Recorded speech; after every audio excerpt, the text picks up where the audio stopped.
जय हिंद दोस्तों। चलिए तो बात करते हैं सिक्योर क्वेश्चन के बारे में। इस क्वेश्चन में एग्जामिनर ने कहा द वैल्यू ऑफ √2 की पावर 4 प्लस में √3 की पावर 64 प्लस में √4 की पावर में आपका 28, यानी कि ये क्या दे रखा है आपका, पहले स्क्वायर रूट दे रखा है, क्यूब रूट दे रखा है, 4 रूट दे रखा है। तो एग्जामिनर बोला इसको सॉल्व करेंगे तो इसकी वैल्यू क्या आएगी। तो देखिए ये अगर इसके अंदर कुछ नहीं लगा तो इसके अंदर 2 होगा, यानी कि ये स्क्वायर रूट होगा, ये क्यूब रूट होगा, 4 रूट होगा। तो मैं इसको ऐसे लिखता हूँ आपका, इसके अगर मैं फैक्टर तोड़ूं तो मेरे पास में 2 इंटू में 2 इंटू में 2 इंटू में 2, इसको सोल्व करूंगा तो मेरे पास में 64, यानी कि 4 इंटू में 4 इंटू में 4 लिखता हूँ इसको आपको। इसको सोल्व करूंगा तो मेरे पास में कितना आएगा, 2 की पावर 2 इंटू में 2 की पावर 2 इंटू में 2 की पावर 2 इंटू में 2 की पावर 2, यानी 4।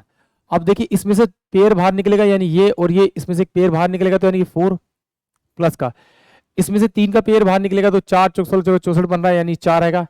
इसमें से कितने का आएगा, 4 का पेयर, यानी 1 2 3 4, यानी कि प्लस का मेरे पास में 4 आएगा।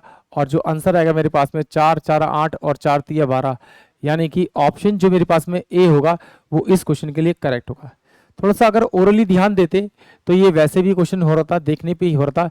ये √2 है तो इसकी पावर को आप 2 से डिवाइड कर दीजिए, जैसे डिवाइड करेंगे 2 की पावर 2 बचेगा, तो यानी कि मेरे पास में नंबर जो आएगा वो 4 आएगा।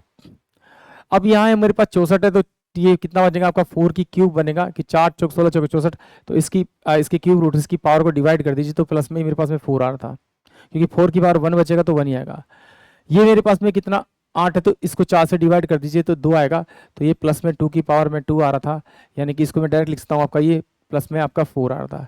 इन तीनों को जोड़ेंगे तो ये 12 के बराबर आ रहा था, यानी कि ऑप्शन ए जो है वो इस क्वेश्चन के लिए करेक्ट है। आई होप आप सभी को क्वेश्चन समझ में आया होगा। जय हिंद, जय भारत।